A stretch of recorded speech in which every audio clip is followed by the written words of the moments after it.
Espace TV, les grandes gueules, tout sur les dessus de l'actu. Ahmed Camara, Zachary Milimono, Roby, Mohamed Djibril Camara, Moussa Moïsila, Lamine Girassi forment les grandes gueules. Bienvenue chez la GG en ce mercredi matin, 1h30, vous aider à mieux comprendre l'actualité. Le but de cette émission, diffusée également à 18h sur Suite FM. Vous avez évidemment la possibilité de revenir sur cette émission sur le coup de 22h30 sur Espace TV, tous les soirs, donc après le 22h. On s'intéresse à deux sujets ce matin chez les GG, je le disais tantôt. Notre invité, le ministre de la Réforme, oui, c'est bien sûr le ministre de la Fonction publique, pardon, M. Sékou Kourouma, on le dit, la réforme de l'État et la modernisation de l'administration constituent des défis majeurs pour le département de la fonction publique. Mais la mise en œuvre de ce vaste projet est loin d'être une promenade de santé pour le ministre Kourouma.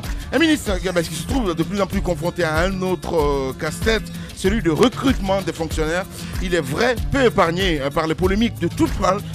Dans ce contexte, comment le ministre de la fonction publique s'est-il pris? On en parle ce matin. Il est notre invité un peu plus tard dans cette émission. Alerte Ebola, une femme originaire donc de Forêt-Caria, activement recherchée, dit-on. Elle s'est enfuie du centre de traitement Ebola de Conakry, où elle était admise et suivie. En dépit des appels pressants du Premier ministre et de la coordination Ebola, la femme en question reste introuvable. Comment a-t-elle réussi à s'échapper? Quel risque court la Guinée avec la fuite de ce cas suspect? Entre autres, des questions posées ce matin. Nous allons joindre Folleta Silla, monsieur Ebola, responsable de communication de la coordination de lutte contre Ebola. Il va intervenir dans cette émission. Bienvenue Ahmed, bonjour. Merci Lamine, bonjour. Bonjour à vous Jacques Lewalino. Bonjour Lamine. Bonjour Tamba. Bonjour mon cher Djibril. Bonjour, un peu gêné quand même. Voilà, bonjour à vous. Pourquoi gêné? Ouais, mais à cause de ce qui se passe à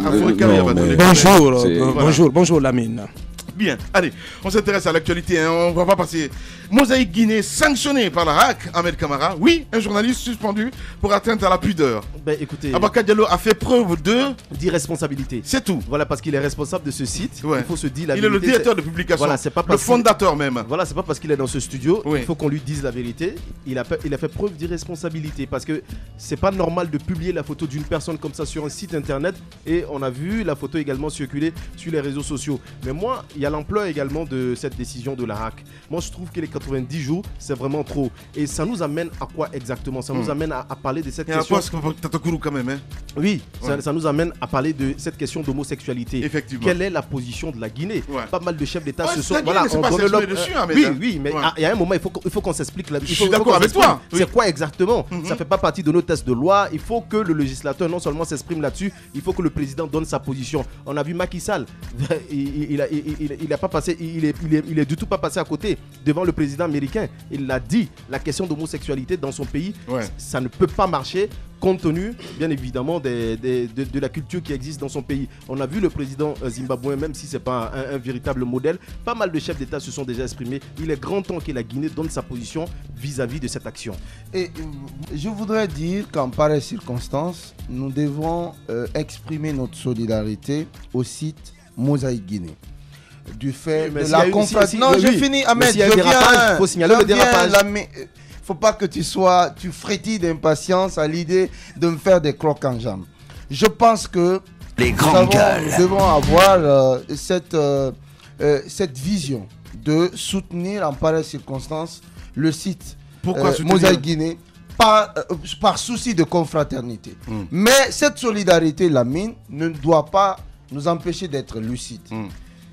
Il y a une chose qui est indéniable dans cette affaire, c'est que les faits qui sont reprochés au site du fait des agissements d'un de ces journalistes sont suffisamment graves pour justifier cette sanction. Ça, c'est une chose.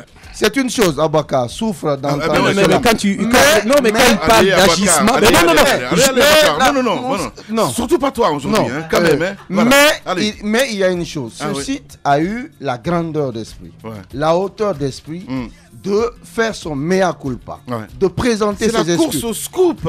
Ça arrive partout. Oui, mais ça arrive partout. De faire son mea culpa et de présenter ses excuses conformément à la décision de la HAC.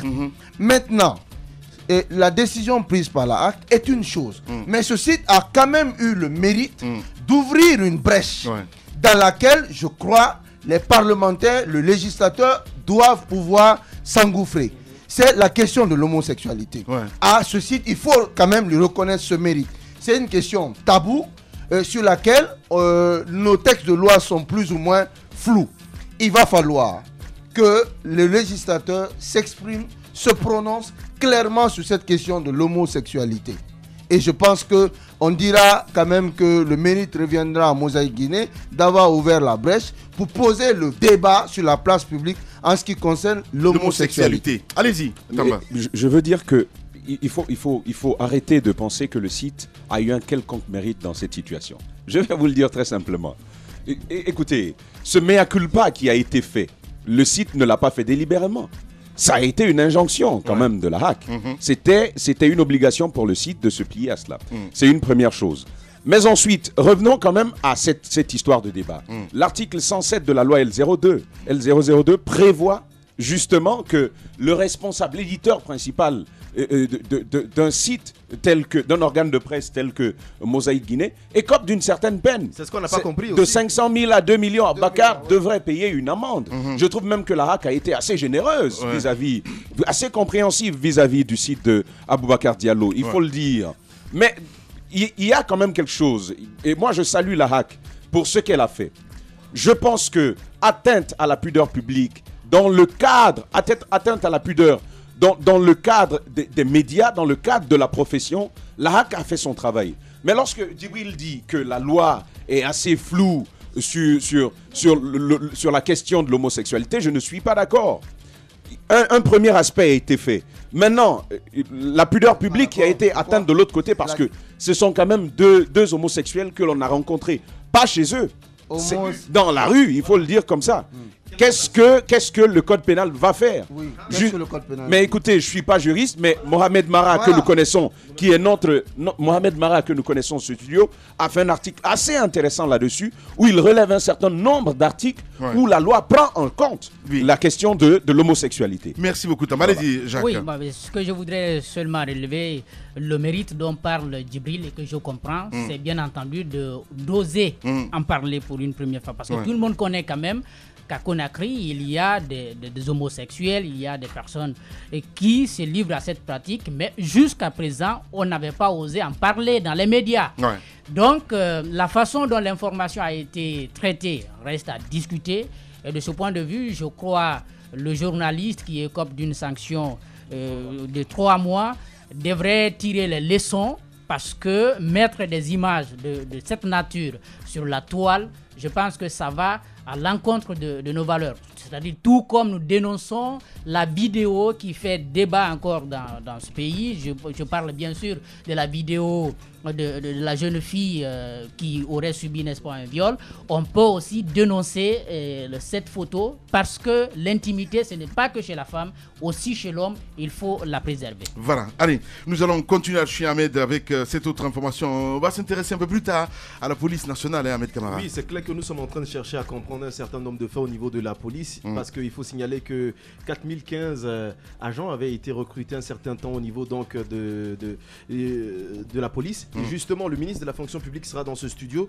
Nous allons lui poser cette question. Parce que c'est quoi exactement? C'est clair qu'il y a eu des plaintes des personnes parmi les 4015 qui disaient qu'ils ne recevaient pas le salaire qu'on leur avait attribué. C'est-à-dire, chacun devait recevoir 800 000 francs, mais tous ne recevaient pas ces 800 000 francs. Alors, pour clarifier la situation, qu'est-ce qu'on a décidé de faire?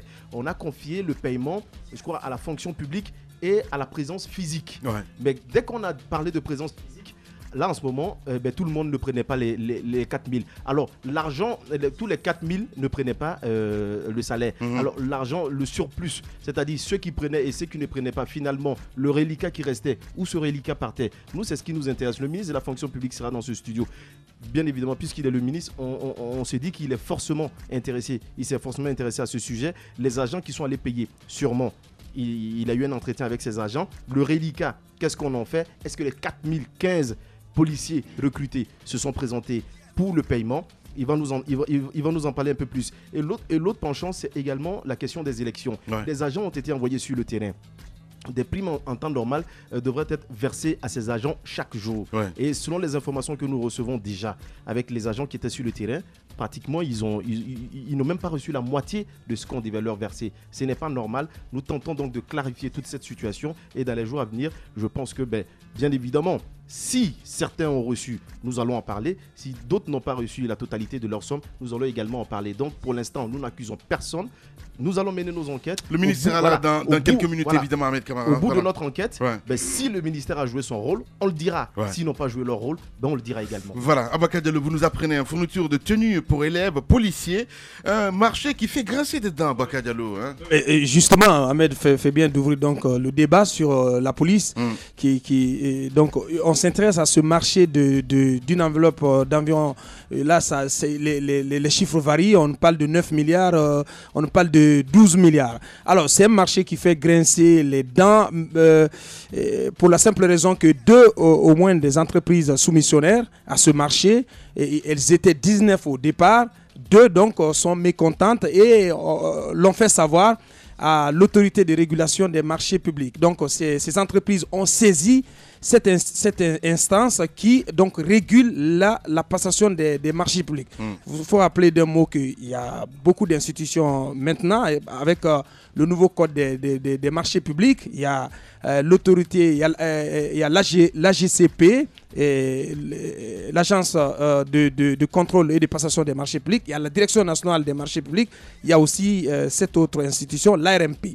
Alors, c'est un marché qui a été lancé. Un appel d'offres a été commandé par le gouvernement et à la suite duquel 19 entreprises ont soumissionné. Seulement que la date qui a été indiquée, la date butoir de réception des offres des différentes entreprises, elle a été fixée au 28 octobre ou 29 octobre, si je m'abuse, à 12h. Ce qui va se passer, il a été constaté que 4 entreprises au moins, parmi lesquelles une des entreprises qui fait grincer les dents, ont déposé leur offre au-delà, selon nos enquêtes, au-delà de la date butoir, donc au-delà du 28 octobre à 12h. Donc ces entreprises auraient déposé leur offre à 15h le 28 octobre. Alors, l'une de ces entreprises parle de confusion dans la diffusion des communiqués. Un premier communiqué qui fixe qui annonce cette date butoir et un second communiqué qui annonce la réunion de la commission qui statue sur ce marché et qui fixe cette réunion à 15h, le 28 octobre à 15h. Donc, c'est là où il y a la confusion. Et selon les explications que j'ai reçues du côté de l'AGCP, il n'y a pas d'ambiguïté. Ces entreprises n'ont pas à se plaindre parce qu'elles sont venues déposer leurs offres au-delà de la date butoir. Donc, on va voir ce qui va se passer du côté de l'autorité de régulation des marchés publics, qui a déjà, selon mes informations, adressé un courrier à l'agence de contrôle des grands marchés publics pour une mesure conservatoire donc, qui suspend pour le moment l'attribution provisoire des marchés. Est-ce que l'ARMP va aller jusqu'à demander une annulation de cette procédure, donc de ce marché? C'est la question qu'on attend. Aux dernières nouvelles, le DAF du ministère de l'Intérieur et de la Sécurité est convoqué aujourd'hui au niveau de l'ARMP pour des explications parce qu'il est fortement impliqué dans ce dossier. Voilà. Bienvenue chez les GG. Les grandes gueules. Tout sur les dessous de l'actu. Ici, l'actu rime avec liberté de ton sur Radio Espace. Oui, on vous dit alerte Ebola. Faites attention, voilà, une femme originaire de Forêt-Caria activement recherchée. s'est enfuie du centre de traitement Ebola de Conakry où elle était admise et suivie. En dépit des appels pressants du Premier ministre et de la coordination Ebola, la femme en question reste introuvable, dit-on aujourd'hui. Comment a-t-elle réussi à s'échapper? Quel risque court la Guinée avec la fuite de ce cas suspect? Nous allons essayer de comprendre ce matin dans la deuxième partie de l'émission avec Fodeta Silla. Il est responsable communication de la coordination de lutte contre Ebola. Notre invité ce matin, vous le voyez à l'écran, il s'installe évidemment, c'est le ministre de la fonction publique, Sékou Kourouma. Dans un instant, on va s'intéresser à lui. Continuez à réagir sur Twitter, vous posez vos questions avec plaisir, on va essayer de relayer pour qu'avoir vos messages en direct dans l'émission. Toute l'équipe des IG, c'est dans moins de 3 minutes. Les grandes gueules. Tout sur les dessous de l'actu. Ici, l'actu rime avec liberté de ton sur Radio Espace. Notre invité dans ce studio, vous le voyez évidemment, le ministre Kourouma, ministre de la fonction publique. Donc voilà, continuez à réagir. Beaucoup de messages sur notre plateforme. Et puis dans la deuxième partie de l'émission, on va s'intéresser à ce fait, alerte Ebola. Une femme originaire de Forêt-Caria activement recherchée. Elle s'est donc enfouie du centre de traitement Ebola de Conakry où elle était admise et suivie depuis des appels pressants du Premier ministre et de la coordination. La femme en question donc elle reste introuvable. Nous allons essayer de lire quelques SMS en direct dans cette émission ce matin avec ces deux lutteurs, le commandant Barry qui s'invite dans le débat. Article 325. Tout acte impudique ou contre nature commis avec un individu du même sexe sera puni d'un emprisonnement de 6 à 3 ans et une amende de 100 000 à 1 million de francs guinéens. Donc voilà, la loi flou là-dessus. Il y a du côté du ministère de la Justice, on va intervenir là-dessus. Mais bon, on va essayer de voir dans la deuxième partie pour pas appeler pas le ministre, mais plutôt le porte-parole de ce côté parce que nous signale qu'il va intervenir dans l'émission. Et cet autre message aussi, pour une fois, bravo à vous les GG. Il y a eu manque de professionnalisme total de la part de Tata Kourou qui n'est pas à sa première. C'est un mal-aimé de la presse. Je me rappelle encore des photos de toilettes d'un ministère porté un jour par le même journaliste sur son compte Facebook. Voilà, il n'y a pas de problème. Arrêtez de traiter comme ça. Allez, on a le ministre dans ce studio, M. Ahmed Kamara. Bonjour, monsieur le ministre. Le micro. Merci d'avoir répondu donc à notre invitation. D'entrée de jeu déjà, on sait que vous avez un chantier, c'est la modernisation de l'administration. Alors concrètement, comment se porte ce projet aujourd'hui? Merci, monsieur les grands journalistes. Merci. De Espace FM. Je suis très heureux de me retrouver ici parmi vous ce matin pour échanger avec vous sur certains sujets qui font objet de préoccupations de part et d'autre. Alors, je dis bonjour à tous vos auditeurs. Merci à vous, monsieur le ministre, et bienvenue surtout chez vous. Merci. Voilà. Alors, en ce qui concerne la toute première question sur la réforme de l'administration, je dois d'entrée de jeu préciser que la réforme n'est pas une course de vitesse, c'est une course de fond. Alors, elle demande beaucoup de ressources, beaucoup de temps pour produire les résultats qui sont escomptés. Donc, à ce jour, nous sommes quand même quelque peu, ce n'est pas une autosatisfaction, mais à travers les actes qui ont été posés ces dernières années, nous sommes quelque peu fiers de ce que nous sommes en train de faire. Et petit à petit, notre administration est en train de changer de visage. Et les actes posés vont dans le bon sens, de par même l'appréciation de l'opinion publique nationale.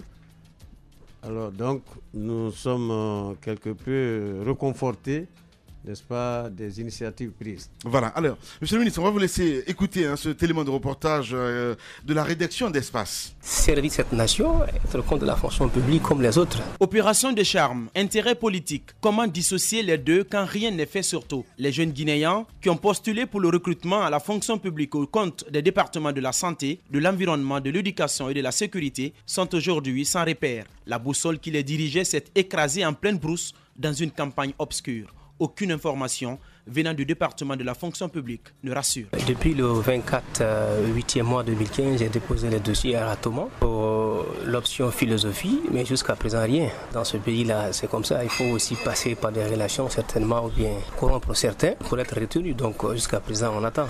Désespéré, déprimé, ce jeune indique que l'action du département de Sékou Kourouma visait à les utiliser à des fins politiques. C'est purement politique, on nous a utilisés, on nous a bernés parce que l'espoir qui était en nous en postulant et aujourd'hui vraiment l'écart est grand vraiment. Je suis encore dessus de la réalité de mon pays. Lamine, lui, a une femme et des enfants. Il croyait qu'avec cet appel d'offres et un éventuel recrutement à la fonction publique, sa vie connaîtrait un changement positif. Mais hélas. Je suis marié, j'ai mon enfant qui est là et madame est en état aussi. Tu as vu, non, c'est pas facile, il faut payer la maison, il y a des besoins, il ne faut pas tout raconter quoi, mais on gère. La main au cœur, le jeune s'adresse au ministre Kourouma. De revoir lui-même son passé. Vous savez, quand on fait une sorte d'introspection sur le passé de l'homme, tu vas avoir pitié des autres. Parce qu'avant, il n'est pas né ministre. Et c'est sûr que lui aussi, il pouvait faire de ça pour qu'il laisse son nom dans l'histoire. Dire que quand il était ministre, j'ai fait un effort pour recruter des jeunes à la fonction publique. Là, c'est un bon nom ça. Mais s'il ne pense pas à ça, l'histoire va le condamner un jour. À quoi sert de lancer un appel d'offres si le gouvernement n'est pas prêt à recruter? C'est un manque de considération à l'égard des jeunes,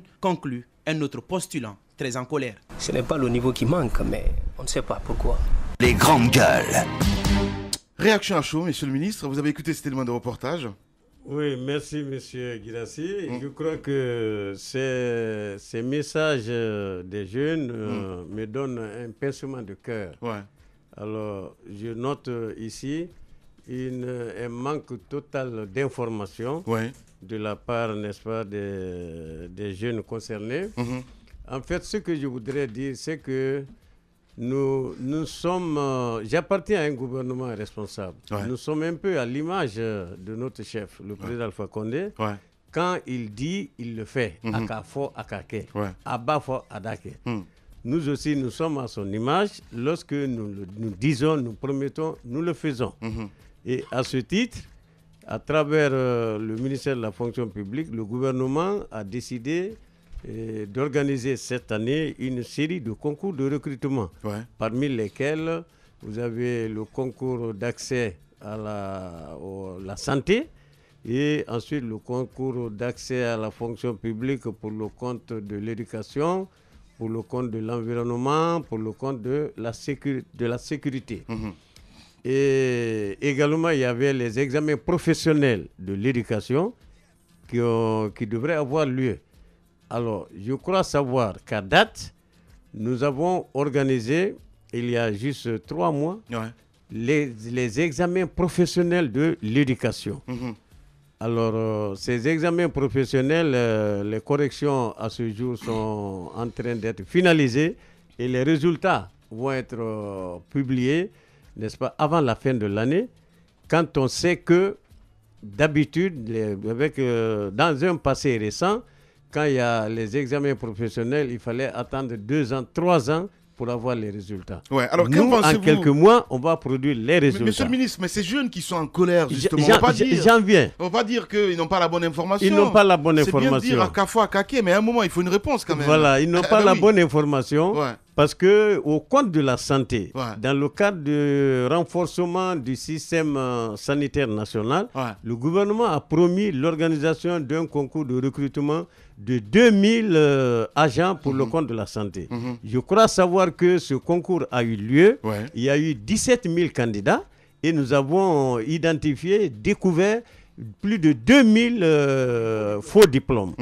Aujourd'hui, on est en train de mettre les numéros d'anonymat sur les CV, sur les fiches de concours. Donc le travail continue. Maintenant, nous avons lancé également un appel à candidature pour recruter 2500 jeunes au compte du ministère de l'enseignement préuniversitaire et 500 jeunes au compte de l'enseignement technique professionnel.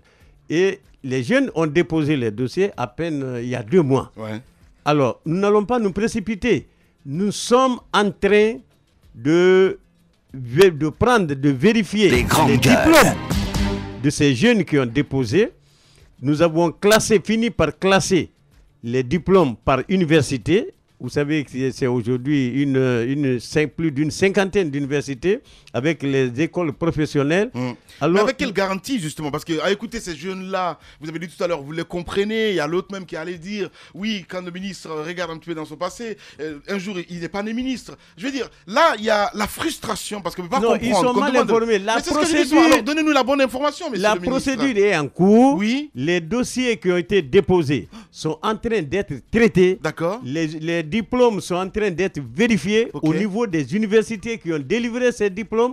Et en fin de compte, lorsque nous aurons finalisé cette phase, nous allons programmer, fixer la date n'est-ce pas, du concours avant la fin de l'année. Donc, qu'ils soient rassurés que le concours de recrutement à l'éducation aura lieu, bel et bien lieu, avant la fin de l'année, dès que nous terminons l'opération de vérification des diplômes. Voilà, parce qu'on parle recrutement encore, Ahmed Kamara, hein, vous l'évoquez ce matin, avec le cas de ces policiers, mon cher ami. Bien évidemment, quand on parle de modernisation de l'administration, je ne dis pas que tout recrutement doit être arrêté, mais déjà, il y a un processus qui est en cours, qui n'est pas totalement terminé, c'est-à-dire on n'a pas encore une totale visibilité sur tous ces fonctionnaires, mais on continue de faire des recrutements. Finalement, ce processus, à quand ça va aboutir? Et quand on parle des cas de ces 4015 policiers qui ont été recrutés, tous ne recevaient pas. Il y a eu des plaintes. Alors, comment est-ce que vous gérez tout ce flux? Alors, je crois que l'opinion se souviendra de cette fâcheuse histoire de recrutement des jeunes policiers. À l'époque, sous la transition, on parlait de Kassia Bounyi, on parlait d'ailleurs. Et c'est en 2014 que le gouvernement a décidé finalement de recruter les 4015 agents de police. Lorsque ces agents ont été recrutés et mis à la disposition du ministère de la Sécurité à l'époque, alors je crois que ce recrutement a fait l'objet d'un certain trafic, il faut le dire, il faut le reconnaître. Ça fait l'objet de malversation. Donc en clair, ce que vous essayez de dire ce matin, les 4015 ne sont pas tous des policiers parce que on a procédé. Pendant ce temps, ils continuent à toucher l'argent, monsieur le ministre. C'est que vous ne savez pas, justement.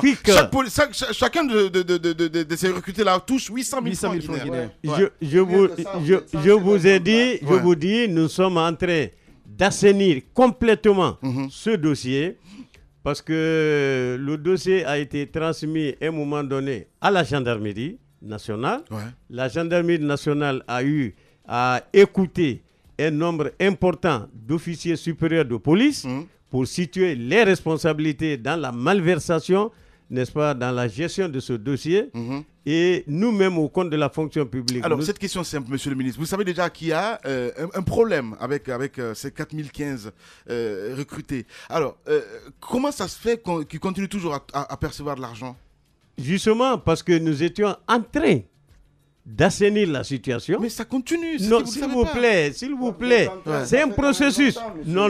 Mais entre-temps, la question de Lamine, monsieur le ministre, si vous permettez, elle vaut tout son pesant d'or. Parce que si vous vous engagez dans ce travail de nettoyage, et il va sans dire que cela devrait subséquemment provoquer une réaction chez vous, c'est-à-dire qui devrait vous pousser à arrêter tout au moins le processus de paiement de ces... Mais il faut d'abord identifier qui est là, qui n'est pas là. Entre-temps, vous continuez.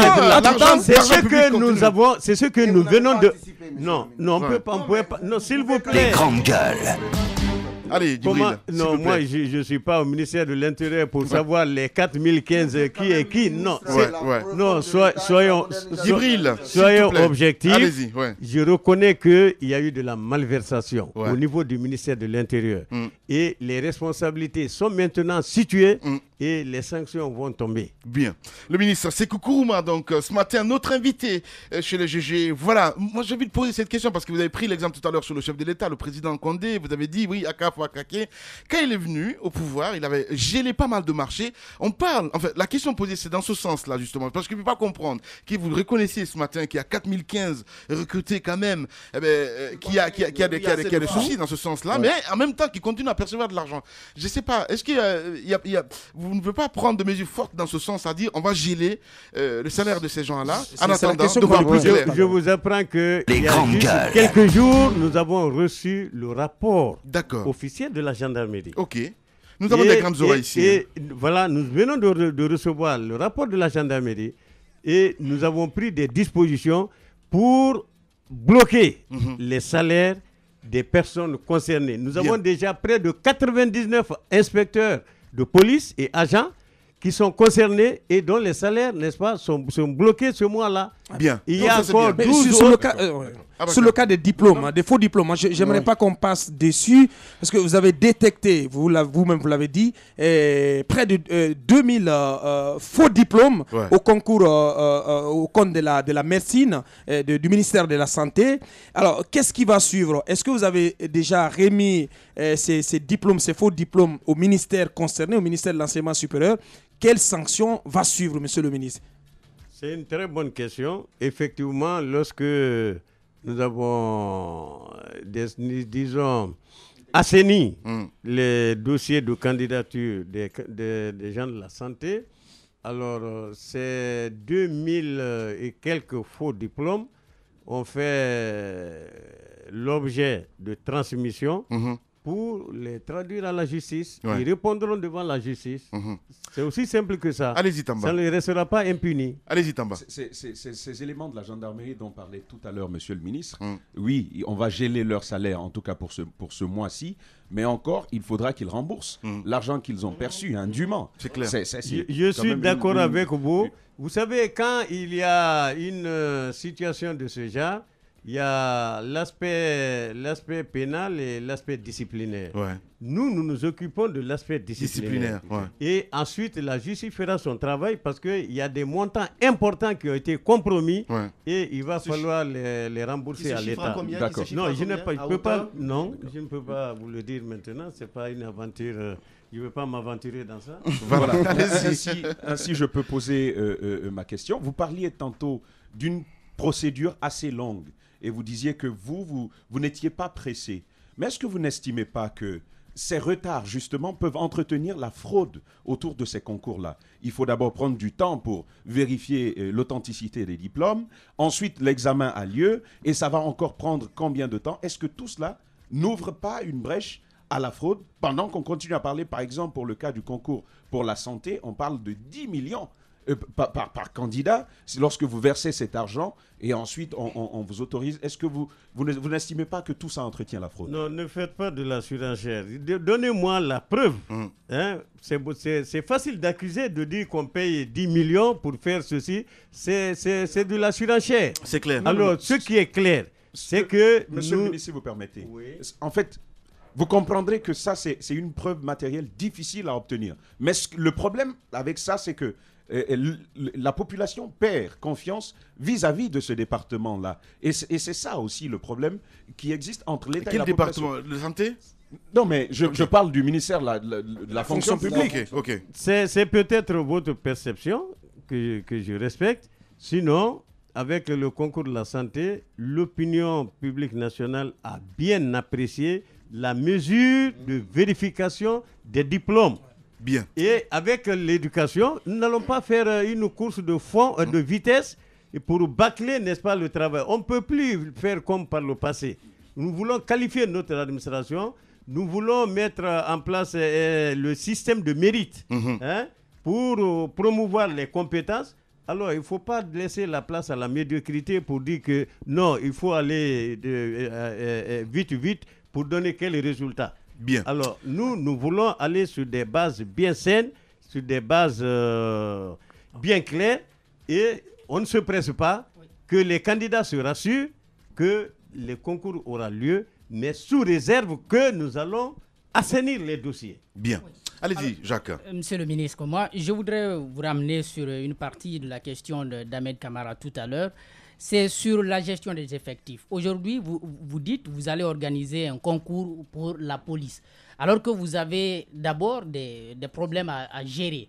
Est-ce que vous ne pensez pas qu'il fallait d'abord terminer la gestion de ce problème, c'est-à-dire ceux qui ne sont pas policiers qui quittent carrément, et vous rassurer de l'effectif que vous avez au niveau du secteur de la sécurité avant de lancer un nouveau concours. Ça, c'est la première question. D'où l'importance de la question de Tamba, parce que cette situation, Lamine, si vous le permettez, pourrait entretenir... Djibril, franchement, voilà, mon grand, s'il te plaît, voilà. Tu auras la parole dans un instant. Alors, je vous apprends que dans l'immédiat, le concours de recrutement de la police est décalé. Il est décalé, il n'aura pas lieu en 2015, mais en 2016.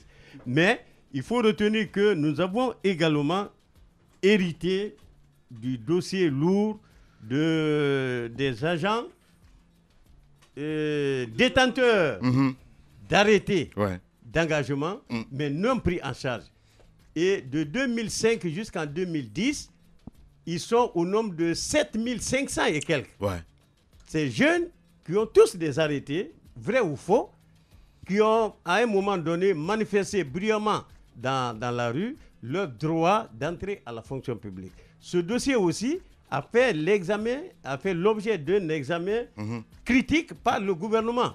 Et des mesures sont envisagées pour régulariser ce dossier. Vous parlez des contractuels? Non, pas des contractuels de l'éducation. Je parle des agents détenteurs d'arrêtés d'engagement de 2005 à 2010, mais non pris en charge. Ils sont au nombre de 7000 et quelques. Nous avons regroupé et réuni les dossiers. Nous avons vérifié.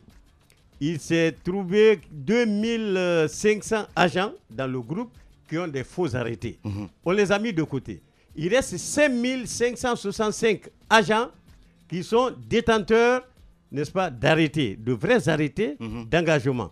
Donc maintenant, sur les 7000? Sur 7000. Maintenant, qu'est-ce qu'il faut faire de ces jeunes-là?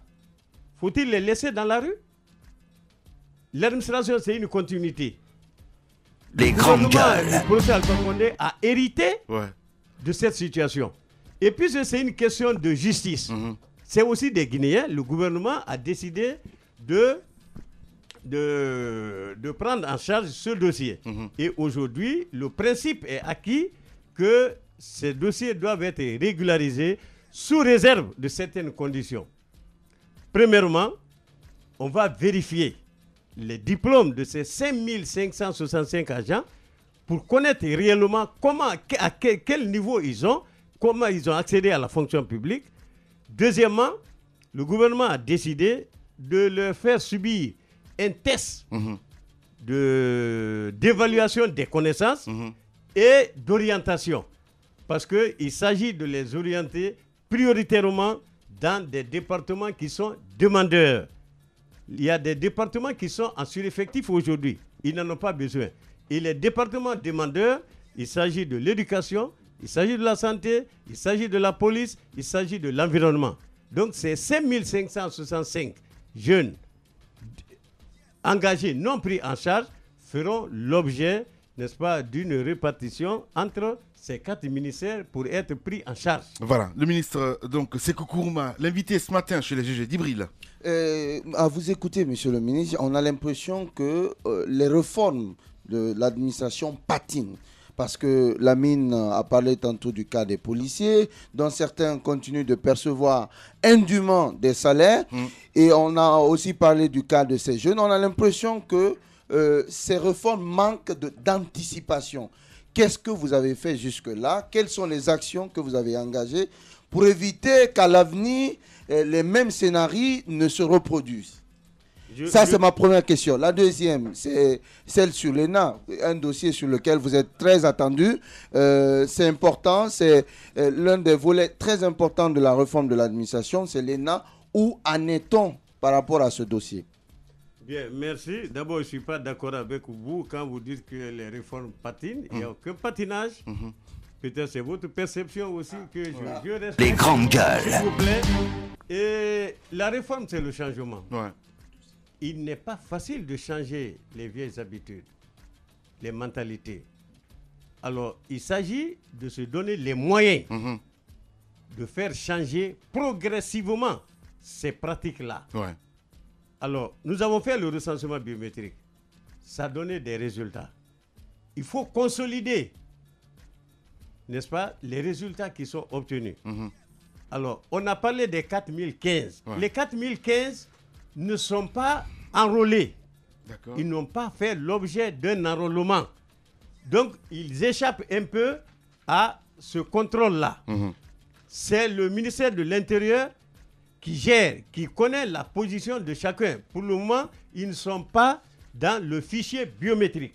Ça, je le précise, ils ne sont pas encore recensés parce qu'ils ont été, au moment où on les engageait, le recensement était déjà cadré. Bien, les mesures envisagées, pour venir à votre question, c'est que dans les jours qui viennent, nous allons lancer une vaste et robuste opération de contrôle permanent dans tous les services publics. Ouais. La Banque mondiale... La question de Djibril s'étend depuis 5 ans, depuis que vous êtes là à la tête. Je suis là en 2014. Justement, 2011. Je suis là en 2014. Vous êtes là depuis 2014. J'étais haut commissaire jusqu'en 2013. Quand vous dites, j'ai posé les jalons. Quand vous dites, monsieur le ministre, dans les jours à venir, je pense que vous n'avez pas pris en compte l'année quand même que vous avez passé à la tête du département. Non, je suis à la tête du département depuis janvier 2014.